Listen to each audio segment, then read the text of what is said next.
రసాయన వ్యవసాయం విముక్తి కోసం చూస్తున్నారా?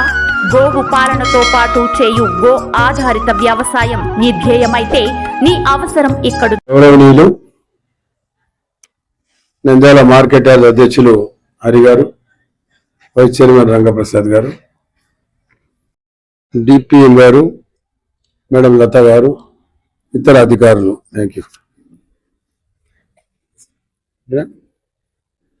రైతు సోదరులు, రైతు సోదరి మళ్ళందరికీ నా నమస్కారాలు తెలియజేస్తా ఉన్నాను.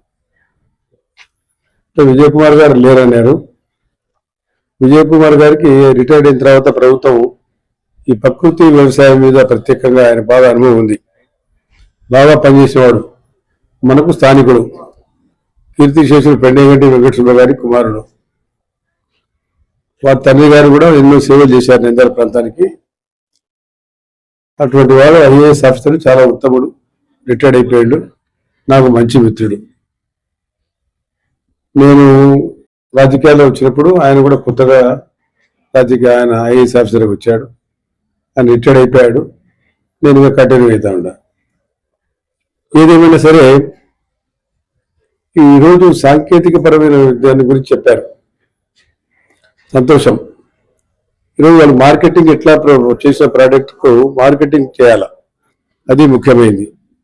ఈ ప్రకృతి వ్యవసాయం చేసే వాళ్ళు రైతులు తగ్గిపోయినారు. రైతు ఎప్పుడు లాభసాటి చూస్తున్నారు. రైతులకు ఇవన్నీ తెలుసు. రైతు కుటుంబం, మా కుటుంబాలన్నీ దాని మీదనే ఆధారపడినాయి గతంలో.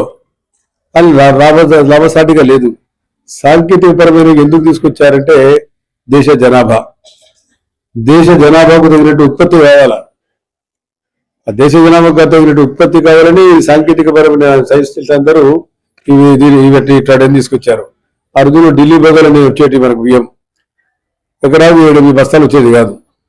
రైతులు ఉండారు, మహిళలు కూడా ఉండారు. ఇప్పుడు మా ఇళ్ళలో మా తల్లి పాలు విసిగేది. ఇప్పుడు ఆడబిడ్డలకి ఎవరికైనా వస్తుందా? మన బీహార్ నుంచి ఎగుమతి చేసుకుంటా ఉన్నాం. మన పాడి పంటలు మొదటి నుంచి కూడా భారతదేశం ప్రసిద్ధిగాంచింది.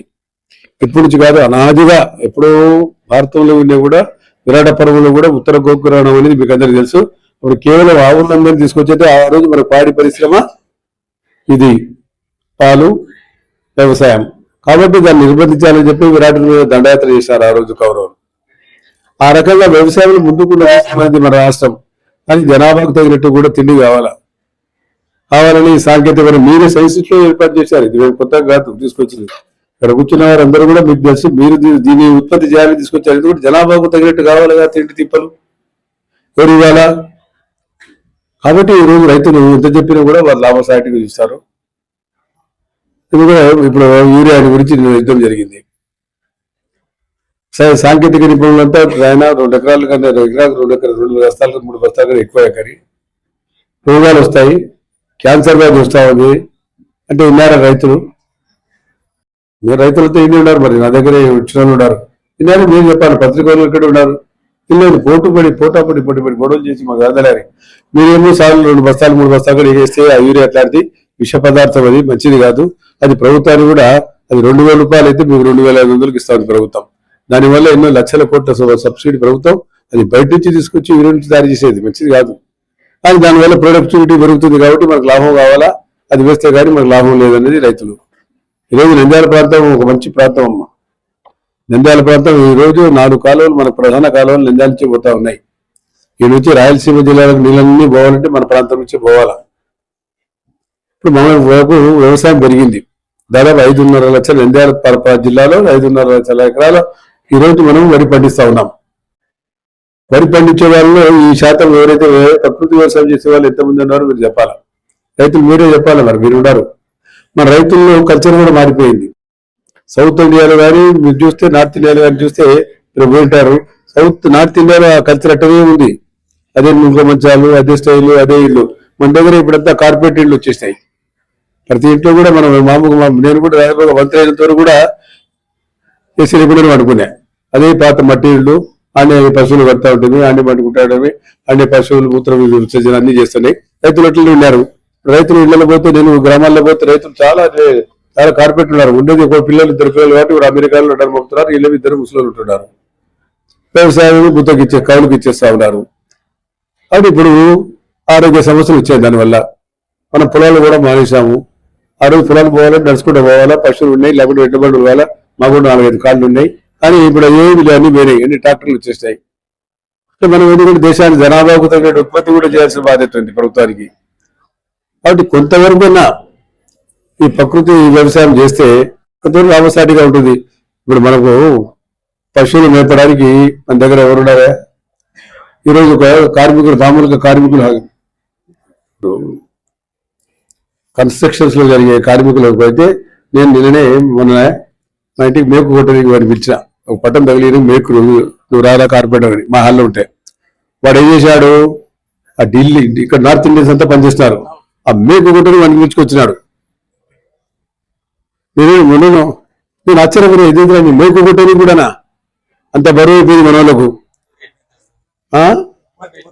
అదే బయట నుంచి ఇప్పుడు మనకు మొత్తం మా ఇంట్లోకి మీరు సందులో రండి, మీరు మా ఇంటి సందులో రండి. హైదరాబాద్ పాత సీట్లో కానీ హైదరాబాద్ మీరు ఎక్కడ ఉండి 100,000 మంది బీహార్లు కానీ యూపీ వాళ్ళు కానీ ఆ రైకేలు గుర్తు చేస్తున్నారు. ఇంత పెద్ద విదేశీ ఏమండి వాళ్ళు చేసేది? మనం ఒకటి చేయడంలే. ఎందుకు ఆ విద్య మనం నేర్చుకోలేకపోతున్నాం? బయట నుంచి రావాలన్నా 26 రకాల ఒక కార్మికులు పనిచేస్తారు ఆ కన్స్ట్రక్షన్ లో. ఒక్కడనే మన వాళ్ళు 7 కన్స్ట్రక్షన్ చాలా పెద్ద ఎత్తున చేస్తాడు. 7 చాలా పెద్ద ఎత్తున చేశాడు. కొన్ని 100 కన్స్ట్రక్షన్ చేశాడు కోట్ల రూపాయలతో. అంతా వాళ్ళు పెట్టలే మొత్తం ఎన్ని రకాలుగా మనోడు లేడు వాడు కొట్టు మనమే పని చేస్తామా? అంత లేజీ అయిపోయాం. కానీ వ్యవసాయం చేయడం పాత స్టైల్ రావాలి. మళ్ళా నార్త్ ఇండియాలో కొంత మేలుంది, కానీ మన సౌత్ ఇండియాలో అన్ని మర్చిపోయినాం. దక్షిణ భారతదేశంలో వ్యవసాయం మారింది. బట్ జనాభాగా ఇప్పుడు నాకు షుగర్ ఉంది. కాబట్టి నేను రోజు వాకింగ్ చేయాలి, లేకుంటే ఏదైనా చేసే కార్యక్రమం చేయాలా పొద్దున కూడా చేసి వచ్చినాము. అంత కూర్చున్న అందరికీ షుగర్ ఉంది. మరి ఇట్లా తినమంటే రుచికరం ఉండదు, తినరు. దాంట్లో ఏం కావాలి, పప్పు అన్నం తినట్టు చికెన్ కావాలంటారు. అది లేదు, మళ్ళీ ముద్ద దిగదు. ఉందా లేదా? మనం ఆడబిడ్డలు ఉన్నారు, పిల్లలకు చదువు చెప్పమంటే పిల్లలు మారాయించి మన ముందు సెల్ ఫోన్ పెడితే వాడు ఆడుకుంటూ చూసి తింటేనే తినేది, లేకపోతే వాడు తినడు. ఏం చెప్పడమ్మా? వాస్తవమే కదా? ఆ పరిస్థితి వచ్చేసి పిల్లలు కూడా కళ్ళు పోతారు. నాయనండి నేను ఇంతవరకు అద్దాలు పెట్టాను. మామూలుగా ఇద్దరు చదువుకుంటూ కూడా పెడతారు. మా పిల్లలు చిన్న పిల్లలు కానీ మొత్తం అద్దాలు పెట్టారు. 10-12 మంది ఉన్నారు. అందరు అద్దాలే. ఎందుకు వచ్చాయంటే పొద్దున్న లేచి అవి చూస్తూ ఉన్నారు కాబట్టి. ఈ వయసులోనే పిల్లలకు ఈ రకంగా వస్తే ఇంకా భవిష్యత్తు ఏముంటుంది మనం ఆలోచించుకోవాల్సిన అవసరం ఉంది. కాబట్టి దయచేసి మనము మీరు బాగా ఎడ్యుకేట్ చేస్తేనే ఇది ఎందుకంటే దీనివల్ల ఆరోగ్యపరమైన సమస్యలు రావు. లేకపోతే చాలా ట్రబుల్స్ వస్తాయి. చెప్తారు కానీ వినడం లేదు. కొంతవరకు నేను ఉత్తర భారతదేశంలో చూసా, కొంత వాళ్ళు చాలా వరకు వాళ్ళు బాగున్నారు. కొంచెం పక్కన రావడం వాళ్ళు చూస్తారటమ్మా. కాబట్టి మనం వ్యవసాయం పెరిగింది. ఇప్పుడు వ్యవసాయం దాదాపు 5.5 లక్షలు ఉంది. ఇప్పుడు తెలుగు గంగా వచ్చింది, మనకచర్లు వచ్చింది. మనకచర్లు కూడా అయితే బడప్ప గురించి ఇతర సోదరులు వచ్చారు మన దగ్గరికి. 1987లో క్షామం వచ్చింది, ఎక్కడ నీళ్ళు పడలేదు. మొత్తం తిరిగాము. ఇవాళ మండపగురు మండలం వాళ్ళు ఉంటారు తెలుసు. వాళ్ళందరూ కూడా ట్రాక్టర్లు వేసుకుని మొత్తం నా దగ్గరికి వచ్చినారు. నింద్యాల రైతులకు ఆ పైల వరకు నుంచి నీళ్లు పడడం వేశారన్నారు. ఏం చేయాలబ్బా, నీళ్ళు లేకపోతే బోర్లు వేసాం. వెంకటరామరెడ్డి అని చెప్పి పైన ఎస్సీ వినాడు. మన బుడ్డ రాజశేఖరుడు బంధువు ఆయన పేరు, ఇంటి పేరు కూడా బుడ్డ పెద్ద ఆయన. ఆ రోజుల్లో తిరిగి నీళ్లు పడలేదు, ఏం చేయాలా అని ఎన్టీ రామారావు పోయిన రైతులందరూ కలిసి పోయిన తర్వాత మనకేం సార్ శాశ్వతంగా ఏదైనా చేయి, టెంపరీగా నీళ్ళు రావాలని రైతులతో వచ్చినారు, గగ్గోలు పెడుతున్నారు. దయచేసి మీరు ఏదైనా చేస్తే కానీ సార్, తెలుగు ఇచ్చాము కదా అని తెలుగు రాలేదు సరిగా, దానికి దాదాపుగా 10-15 సంవత్సరాలు పడుతుంది. ఏదైనా చేస్తే కానీ కాదు అంటే ఇప్పుడు సాంకేతిక పరమైన ఉద్యోగం ఆయన పిలిపించాడు. ఆయన శివరామకృష్ణ అని చెప్పి ఆయన విజయవాడ పోస్టులో ఆయన, కానీ రాయలసీమలో ఎక్కువ పని చేసినాడు. ఆయన పిలిపించి కూర్చోబెట్టి ఏం చేస్తే బాగుంటుంది, నువ్వు రాయలసీమ మీద బుక్కులు రాసినావు, రాయలసీమ రైతులు ఇవన్నీ చేస్తేనే బాగుపడతారని ఈ బుక్కులన్నీ అందరికి ఇచ్చినావు. మన పొద్దురు బాబురారెడ్డి గారికి, రాజశేఖర్ గారికి అందరికి ఇచ్చినావు. అదేం ఆ సమస్య ఏమో చెప్పంటే ఆయన అప్పుడు చెప్పాడు, ఈ బనకచర్ల ఏర్పాటు చేస్తే బనకచర్ల నుంచి నిప్పులవారు కలుస్తుంది, నిప్పులవారు వచ్చి కుందులో కలుస్తుంది, కుందు మన కేసీ కెనాల్ 2 కలిసిపోతాయి. ఈ పేరలో పోతూ ఉంటాయి, ఇది నీళ్ళు దాంట్లో పోతే దాంట్లో నీళ్లు కడప దాకా పోతూ ఉంటాయి. కాబట్టి తోగితే ఈ రైతులు కొంతవరకు శాశ్వతంగా కూడా పనికి వస్తుంది అంటే అప్పటికప్పుడు 4 కోట్ల రూపాయల రోజు శాంక్షన్ చేసి గుడ్డాంగిరి గారిని సంజాయించి చెప్పి తీసుకొచ్చి అది ఇప్పుడు రోజు పోతే బనకచాల ఇప్పుడు ఒక పోలవరం బనకచాల ఇష్యూ అయిపోయింది. ఆ రోజు మనకు నీళ్లు రాకపోయినా కొన్ని సంవత్సరాల వరకు బనకచాల నుంచి మన నీళ్లు విప్లవాలు తీసుకొని నుంచి కుదులు తీసుకొచ్చాం. వ్యవసాయం బాగా పెరిగిపోయింది. మన గ్రామాల్లో మనం పాత్రలు పెట్టుకొని మీరు ఇళ్ళలు పెట్టుకునే వాళ్ళ ధాన్యము ఈరోజు గోడలు వచ్చినాయా? మీరందరూ గోడలు పెట్టుకుంటారు కదా ఈరోజు. మన దగ్గర ఉత్పత్తి బాగా పెరిగింది, నీళ్లు రావడం వల్ల ఉత్పత్తి పెరిగింది, రైతులు కూడా ఈరోజు పండించుకోవడానికి ఉంది. కాబట్టి మీరు చెప్పింది కరెక్టే, మనకు కావాలా. కానీ రైతు ఆలోచించే తనకు ఆదాయం కావాలంటాడు.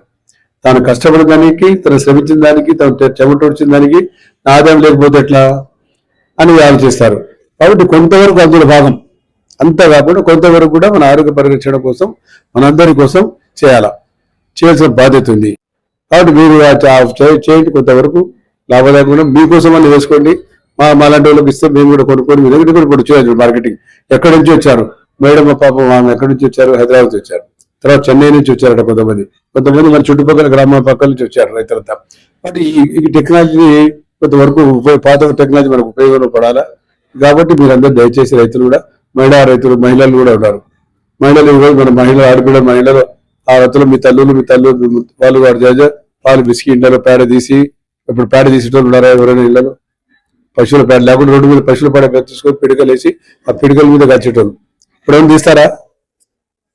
తీసేవాళ్ళు ఉన్నారా? లేడీస్ అడుగులో పోరు. అంటే ఆ వ్యవసాయ ఆరోగ్యం అది. దానివల్ల వ్యవసాయ ఉత్పత్తి జరిగేది. మనకు అంతవరకు వ్యవసాయ మందులు లేవు, దానివల్ల ఉత్పత్తి చేసేది. ఇప్పుడు దానివల్ల ఇప్పుడు రోజు పవర్ తీస్తున్నారు, దానివల్ల కరెంట్ వస్తా ఉంది, దానివల్ల ఎన్నో రకాలు ఉన్నాయి. దాని శాఖని కూడా ఇళ్ళలో ఆడవాళ్ళు బరువు అయిపోయింది. బీహార్ నుంచి పిచ్చుకొస్తున్నారు. వాస్తవం కాదు చెప్పండి. మన దగ్గర అంతా బీహార్లో ఉన్నారు, అందరూ బీహార్ నుంచి వచ్చిన యాదవ్ నుంచి పనిచేస్తూ ఉన్నారు. కాబట్టి అక్కడ వ్యవసాయం తక్కువ ఉంది కాబట్టి కాదు, కానీ మనలో కూడా రావాలా. కాబట్టి ఈ ప్రకృతి వ్యవసాయాన్ని మీరు ముందుకు తీసుకురావాలా. అది ఎంత మీ చేతుల్లో ఉంది. మీరు సాంకేతికపరమైన మీరు రైతులు మీకు కావాల్సిన ఆదాయాన్ని తీసుకొని మీరు ఏ రకంగా పండించుకోవాలి, మీకోసం కొంతవరకు మీ కుటుంబం కోసం మీ ద్వారా మాట్లాడే వాళ్ళకు ఇలాంటి వాళ్ళకు వాళ్ళకు కూడా చేయాలి. ఎందుకంటే వ్యవసాయ రైతులు వ్యవసాయ సాంకేతిక నిపుణులు ముందు వాళ్ళే నేర్పించారు, ఇప్పుడు వాళ్ళు మళ్ళీ ఇట్లా మొదలు పెట్టారు. ముందు వాళ్ళు చెప్పకపోతే మనకి దేశ ఉత్పత్తి కావాలి, జనాభాకు తగినట్టు కావాలని సాంకేతిక నిపుణులు కూర్చొని అన్ని చేసి అందరూ లేకుంటే అరవింద్ ఆడున్నాయనే. ఇప్పుడు అరవింద్ కానీ రెడ్డి ల్యాబ్స్ కానీ అంతా పనిచేస్తున్నారు కదా, అగ్రికల్చర్ ఆఫీస్ లో కానీ దాంట్లో కానీ అంతే కదా. ఇక్కడ పెట్టే షీట్ కంపెనీ అటు దూరం చేసిన వాళ్ళే మన ఎంపీ గారు కానీ అంతా పనిచేసినారు కదా సాంకేతిక పరంగా. మళ్ళీ ఇప్పుడు మనం దాన్ని మళ్ళీ రిపీట్ అవుతాం. చరిత్ర ఇది, తిరుగుతా రౌండ్ తిరుగుతూ ఉంటుంది సైక్లింగ్ ఇది. మళ్ళా ఇప్పుడు చెప్తున్నారు 100 సంవత్సరాలు బతుకుతామంట. ఇప్పటికీ బతుకుబడి అయిపోయింది. అది ఏంటి ప్రకృతి వ్యవసాయం బాగా తింటే కానీ 100 సంవత్సరాలు బతుకుతామని కూడా చెప్పినారు సైంటిస్టులు. జపాన్ లో ఆ ఏజ్ వాళ్ళు ఉన్నారంట. అంతవద్దు మనకొద్దు, కానీ మనం ఉన్నంత వరకు ఆరోగ్యపరంగా ఉండాలనేదే మన ముఖ్య కోరిక. కాబట్టి వాళ్ళు చెప్పేది కూడా అదే, ఉన్నంత వరకు ఆరోగ్యపరంగా ఉండి ఈ ట్రాక్టర్స్ ఎవరైతే వచ్చినారో దగ్గర నుంచి వాళ్ళు ప్రొ చేయించాల్సిన అవసరం ఉంది. వాళ్ళకి మార్కెటింగ్ కావాలా, కరెక్ట్ మీకు కావాల్సింది, రైతుకు కావాల్సింది మీకు ఉత్పత్తి కావాలా, దాని ద్వారా మీకు ఆదాయం కావాలా. కాబట్టి మీరు ఆలోచన చేసి చేయండి. కొంతవరకు మీకు కావాలా లేదని చెప్పి మన మంచి ప్రాంతం, మన ప్రాంతంలో వ్యవసాయం ఎక్కువ ఉంది. నంద్యాల ప్రాంతంలో ఈరోజు బనకచర్లతో పోలవరం అంటే బనకచర్ల పోలవరం కాబట్టి ఆ నీటిని మనం అక్కడ ఆ ప్రాంతంలో ఉపయోగించే నీళ్ళు ఎంత నీళ్ళు ఉన్నాయో ఆ నీళ్ళని మనకి ఇక్కడికి ఇస్తామని బనకచర్ల నుంచి అది కలుపుతామంటే మనం అది అర్థం చేసుకోవాలా. తెలియని మనం చెప్తాం.